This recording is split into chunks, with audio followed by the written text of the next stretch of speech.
Bonjour, je vais corriger dans cette vidéo la troisième partie du DNS 11. Voilà, DNS 11, partie C, qui traite du pendule simple. Alors, ce qu'on a vu en cours, c'est le pendule simple qui est aussi dans un plan. Donc vous pouvez facilement le réaliser en accrochant n'importe quoi au bout d'un fil. Et vous écartez cet objet de l'horizontale et vous le lâchez sans vitesse initiale. Et quand vous le lâchez sans vitesse initiale, l'objet, il va osciller dans un plan.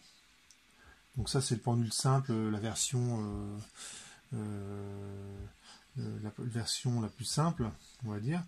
Dans cette partie-là, on va autoriser le pendule à bouger dans les deux directions de l'espace. Et on va montrer que tant qu'on a des petites oscillations, c'est comme si on avait une force de rappel, comme un ressort, qui ramène toujours la masse à la verticale. Alors là, le schéma est le suivant. Vous avez un axe Z qui est vertical, XY. Alors tel que je le fais là, la masse, elle se trouve dans les Z négatifs. Pour se repérer, ça ferait un truc comme ça. Et la longueur du fil, c'est L. Alors, on ne va pas s'encombrer d'un angle. Là, on va repérer la position de la masse par X, Y, et puis forcément Z, puisque la longueur, qui peut se déduire de X et Y, puisque la longueur du fil, elle est constante. La première question, on écrit simplement que la tension du fil, elle est collinéaire au fil. Donc, la tension du fil est comme ceci. Le poids, il est vers le bas. Donc on s'intéresse à la tension du fil. On écrit simplement que OM vectoriel T, ça fait le vecteur nul, parce que OM et T sont collinéaires. Et quand j'écris ce truc-là, je détaille, X, Y, Z vectoriel TX, TY, TZ. Donc je détaille le produit vectoriel. Ça fait Y, TZ moins ZTY. ZTX moins XT2Z, et enfin XTY moins YTX, suivant E de X, E de Y, E de Z. Là, je travaille en cartésienne. Et tous ces trois termes-là sont nuls, et donc je peux facilement déduire T de X en fonction de T de Z. Donc T de X, à partir de la deuxième équation, j'en déduis que ça vaut X T de Z sur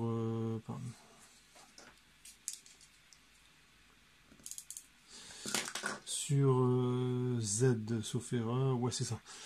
T de Y, ça vaut, à partir de cette équation, c'est Y T de Z sur Z, et T de Z, je le laisse comme ça. Donc ce que je viens d'écrire, c'est les coordonnées du vecteur T, suivant E de X, E de Y et E de Z. C'est une question assez facile. Alors pourquoi on garde T de Z? Parce que comme le pendule il bouge quasiment pas par rapport à la verticale, T de Z en gros c'est le poids. C'est opposé au poids et ça permettra de simplifier les expressions. C'est ce qu'on dit juste après, tant que Z c'est égal à moins L, donc effectivement, tant que la masse reste proche de la verticale, son altitude varie quasiment pas et vaut moins L. Et la tension du fil, elle est quasiment égale à la composante suivant Z de la tension. Donc finalement, T, ça vaut, je ne sais pas si c'était demandé,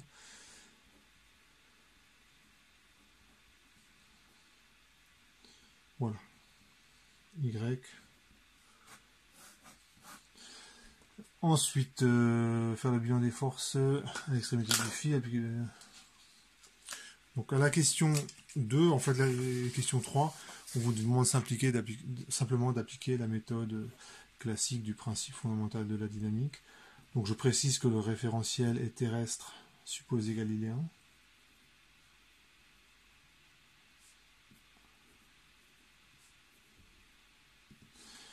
Le système, c'est la masse que j'accroche au bout du fil. Le bilan des forces, vous avez le poids et la tension du fil, et j'applique le PFD. Donc là je suis déjà à la question 4. Ça donne MA égale P plus T. Je projette. C'est la question 4. Ça fait mx secondes. Ça fait donc le poids, il n'y a rien, donc ça fait x t sur L. My secondes, ça fait moins y t sur L. Et mz secondes, ça vaut moins mg plus t de z, qui vaut environ t. Quand je dis environ, c'est juste t de z qui est environ égal à t. Je vais le rappeler ici. T de z qui est environ égal à t. Ensuite, l'accélération z, il est quasiment constant tant qu'on a des petites oscillations. Hein, c'est expliqué au-dessus. Hein, tant que puis vous pouvez vous en rendre compte facilement. Hein, tant que les oscillations sont petites, la masse, son altitude, c'est moins L. Donc évidemment, si z est quasiment constant, la vitesse elle est quasiment nulle, et je ne parle pas de l'accélération qui l'est aussi. Donc finalement, ce terme-là, il est comme z est environ égal à moins L, donc z point et z seconde sont négligeables. Il n'y a pas de mouvement en fait, verticalement. Ou s'il y en a, il est vraiment négligeable. Et donc, une fois que j'ai dit ça, je sais que t de z, ça vaut mg. T de z, c'est environ égal à t. Donc, je vais pouvoir expliciter ce que vaut t en fonction de m et de g. Donc, finalement,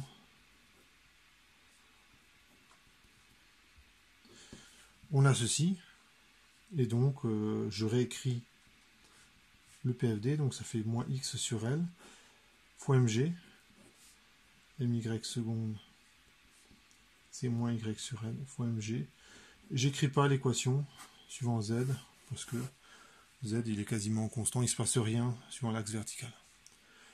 Et je vois que j'ai une simplification, hein. La masse ici se simplifie, donc je ne réécris pas les équations, mais dans la suite, la masse ne sera plus présente. Ensuite, question 7. Finalement, la tension du fil, donc cette question-là, elle n'est pas absolument indispensable, mais si on la regarde bien, eh ben on met en évidence l'équivalent d'une force de rappel qui est proportionnelle au déplacement. En effet, si je dis que G sur L, c'est égal à K, si je pose ça, pardon, excusez-moi, si je dis que mg sur L c'est égal à K, donc K égale mg sur L, hein, on pose ceci,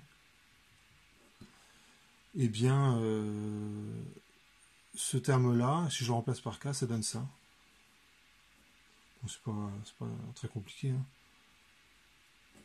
Suivant E de X, E de Y, E de Z, et ce terme-là, c'est ce que donnerait un ressort de raideur K qui serait fixé, de longueur à vide nulle, qui serait fixé au point O.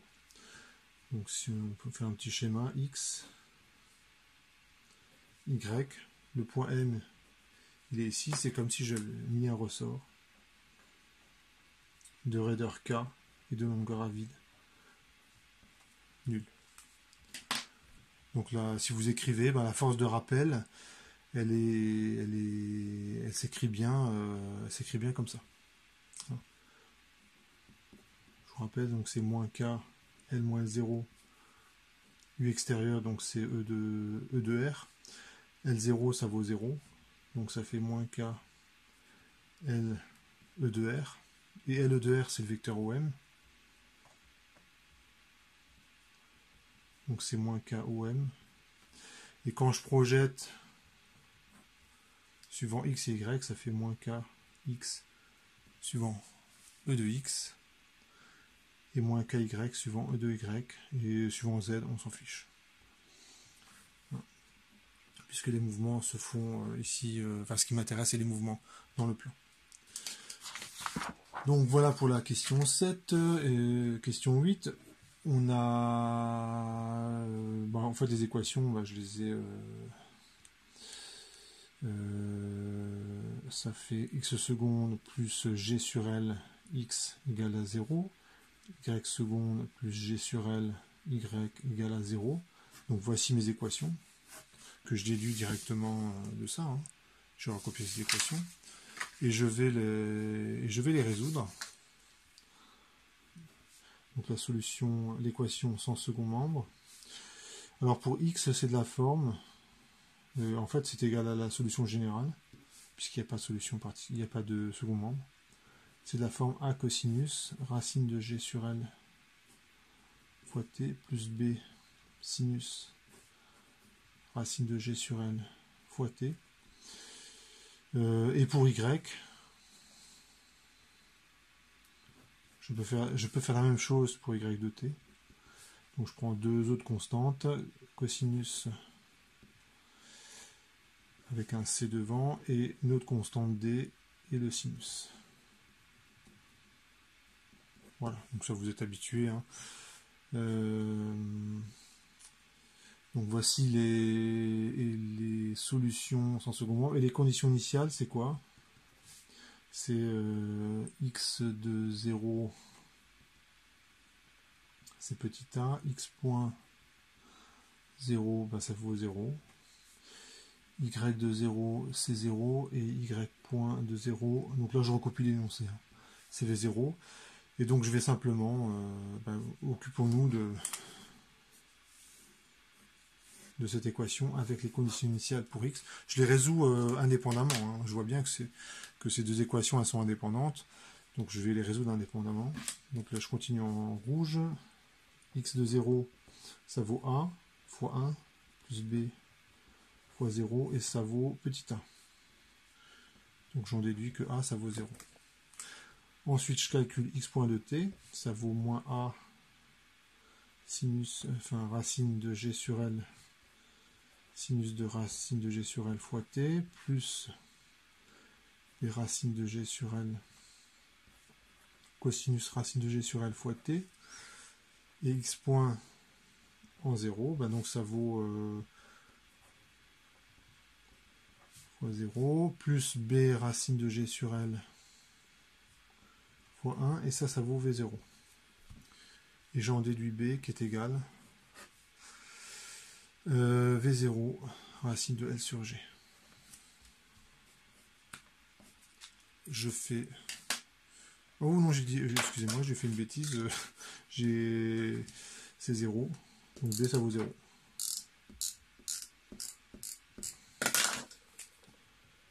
Je me suis un petit peu emmêlé les pinceaux. Je fais la même chose pour l'équation différentielle en y. Donc là je vais l'écrire en bleu. Y de 0, ça vaut 0 d'après les conditions initiales. Et ça vaut aussi c fois 1 plus d fois 0. Donc j'en déduis que c ça vaut 0. Ensuite je dérive y. Et quand je dérive, ça vaut, comme c est nul, en fait je ne vais même pas le réécrire. Donc je vais dériver directement ce terme-là. Plus d racine de g sur l cosinus racine de g sur l fois t.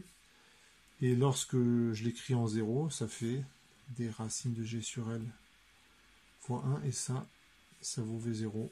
Et j'en déduis que d c'est v0 racine de l sur g. Donc finalement, ça y est, j'ai complètement résolu l'équation. Et x de t, ça vaut donc petit a cosinus racine de g sur l fois t. Et y de t, ça vaut v0 racine de l sur g sinus racine de g sur l fois t.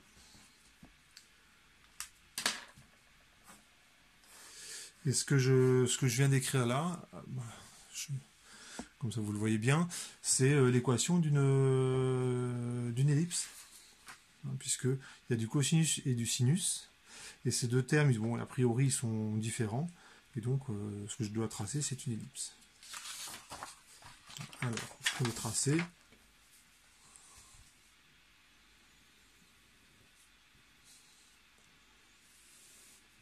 X, Y, le point O, l'axe de Z, il est perpendiculaire à la feuille. Ici, je mets petit a, de l'autre côté, je mets moins petit a. Ici, je mets V0 racine de L sur G, et là, je mets moins V0 racine de L sur G. Les conditions initiales, elles sont là. Je partais de ce point-là, avec une vitesse comme ceci. Et la trajectoire,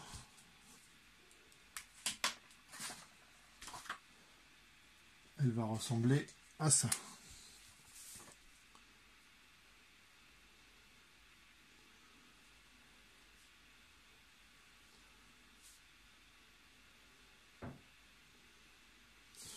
Ouais, mon ellipse n'est pas très bien, pas parfaitement dessinée, hein, mais c'est bon, c'est pas grave.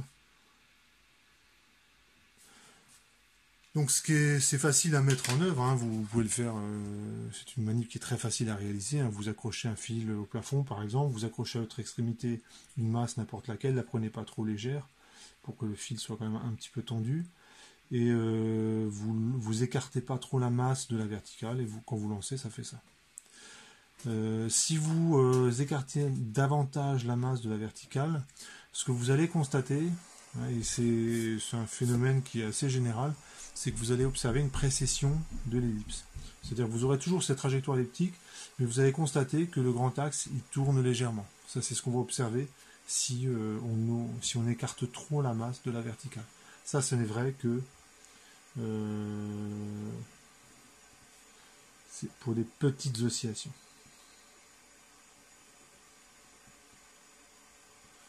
Tant que X est tout petit devant L, Y tout petit devant L. Ça c'est important, hein. Ce résultat n'est valable qu'à cette condition. Voilà pour la première partie de la partie C. Dans une seconde vidéo, je vais corriger le cas du pendule de Foucault où on arrive à mettre en évidence que le référentiel terrestre il n'est pas si galiléen que ça.